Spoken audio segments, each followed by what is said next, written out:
اگر میں آپ سے کہوں کہ اس وقت اس دنیا میں ایسے لوگ موجود ہیں جو آپ کے خیالت تک بدلنا چاہتے ہیں، آپ کے رشتوں کو توڑنا چاہتے ہیں،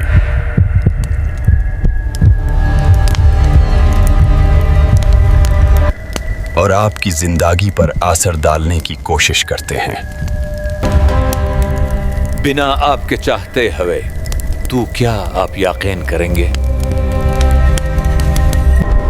یا پھر آپ اسے صرف ایک کہانی سمجھ کر اگنور کر دیں گے؟ لیکن جب یہ بات قرآن کرے یہ حقیقت بن جاتی ہے۔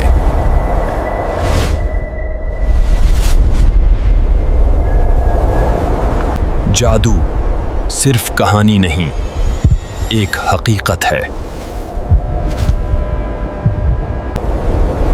ایک ایسا لفظ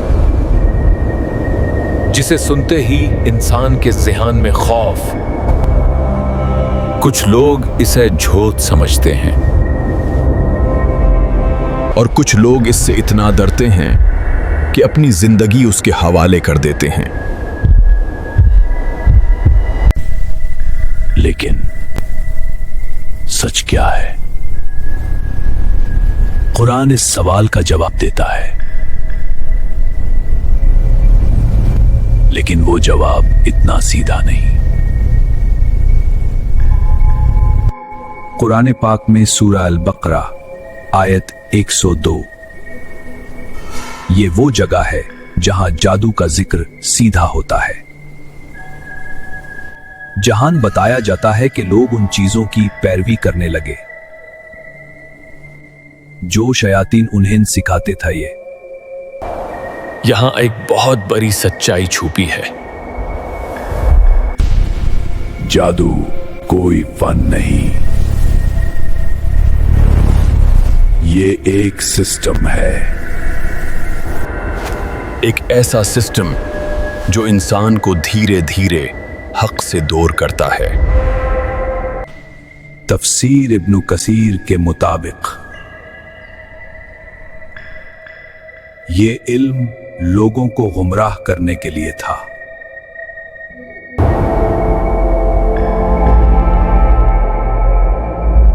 تو کیا جد و وقی ہوتا ہے؟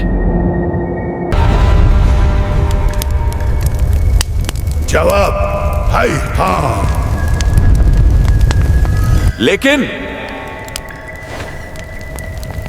یہ وہ پاور نہیں جو لوگ سمجھتے ہیں، مگر یہ لامحدود طاقت نہیں۔ یہ صرف اتنی ہی ہے جتنی اللہ اجازت دے۔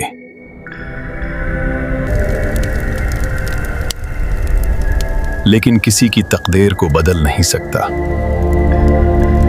اور نہ ہی کسی کی زندگی کو ختم کر سکتا ہے۔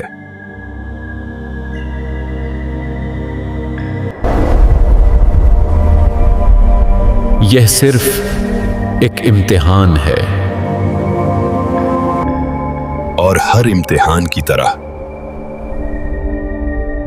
یہ بھی عارضی ہوتا ہے۔ سب سے خطرناک چیز جادو نہیں، بلکہ جادو کا ڈر ہے۔ وہ ڈر جو انسان کے اندر داخل ہو جاتا ہے اور اسے کمزور بنا دیتا ہے۔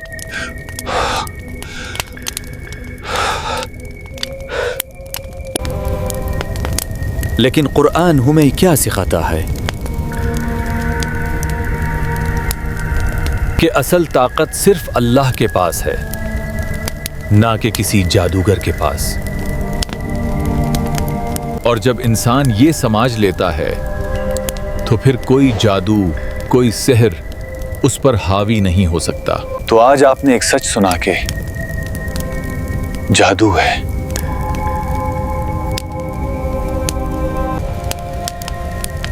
لیکن اس کی حقیقت وہ نہیں جو دنیا دکھاتی ہے۔